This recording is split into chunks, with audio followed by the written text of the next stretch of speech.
Chapter 5 Breakfast, Angus cried as he rolled out of bed the next morning. I need breakfast. Wiglaf dressed quickly. Then he and the others followed Angus out of the suite D. Angus followed his nose to the KNC dining hall. But when he saw the chalkboard with the breakfast menu outside the door, he stopped short. Today's tournament breakfast: scrambled eel eggs on toast, fried eel bacon, fresh squeezed eel juice. No! Angus moaned. Rotten luck, said Erica. Just then a man in a white chaps had hurried over to them. You must be from DSA, he said. We are, Angus said. Pry, kind sir, have you nothing for breakfast beside eel? Nothing, the cook smiled. I am Frypot's cousin. Half-baked. Frypot sent me the message yesterday. He said eel would make you feel right at home here at KNC. Angus let out a groan. Thank you, Wiglaf managed. The DSA team skipped their breakfast. Hungry and cranky, they made their way to the gym. This is your fault, Wiglaf, Angus said. Never insult the Frypot lumpen pudding. Sorry, Wiglaf muttered. Wiglaf, Angus, Erica, and even Daisy gasped as they walked into the gym. The place was full of people. KNC fans filled the benches in the biggest section. They wore white caps with red plums and waved the red and white flags. The next section was filled with the Dragon Stabbers prep fans. They held large green cards. Wiglaf saw the letters on them, spelled out, Go Brainiacs. 6 cheerleaders stood near the KRU fans. Give me a K, the cheerleaders yelled. K, shouted the KRU fans. Give me an R. Give me a U. What's it spell?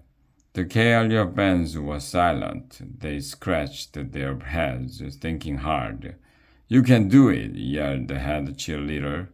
At last, a fan called out, KRU. Yes, screamed the cheerleaders. What's it stand for? Nice RUs. Not a very clever cheer, Erica commented. Wiglaf glanced at the fourth section of Siege. A sign on the wall said DSA, but every bench in the DSA section was empty. Mordred had not sent a single fan to cheer them on. We must hold our heads up high as we walk to our places. Erica whispered to the team. Hey, said Bregwort, I am the captain. I'm supposed to say things like that. Go ahead, said Erica. Heads up, Bregwort told the team. Wiglaf tried to look proud as he marched.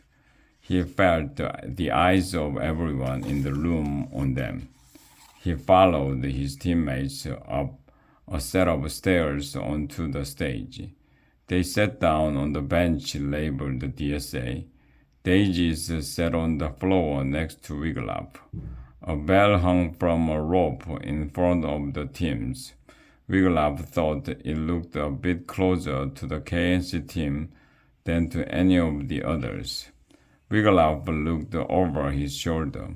The Red Knight and the White Knight stood at the back of the stage holding a large wheel. Beside them, a scoreboard listed the 4 teams. Otto sat on the side of the stage holding a horn, a drum, and a gong. Wiglaf glanced at the DSA seats again. Jones, he exclaimed, pointing to a lone fan. Brother Dave has come. The DSA team waved to the monk. Brother Dave smiled and waved back. Thou can win, he called. Now Savram strode to center stage. Welcome to the 100th All Schools Brain Power Tournament, he said. Today, these young scholars shall match wits with one another. I think I can promise you an exciting contest. I know one team is in peak condition. He smiled at the KNC boys. They beamed back at him. Playing favorites already, Angus muttered. Eating K, muttered Neji. The categories in our tournament are chosen at random from lists of questions submitted by faculty members from each school, said Sarah Baum. And now let me introduce the gentleman who has been hosting our tournament for a quarter century, Huckbert. The fans clapped and screamed as the famous horse Huckbert walked onto the stage. He wore a shiny black cape. Greetings, students and teachers, said Huckbert. Greetings, coaches and teams. And now, let the tournament begin. KNC? He nodded toward the home team. I believe you always start things off. Chauncey stood up. Otto began beating on his drum. Nice, called Huckbert. The wheel, please.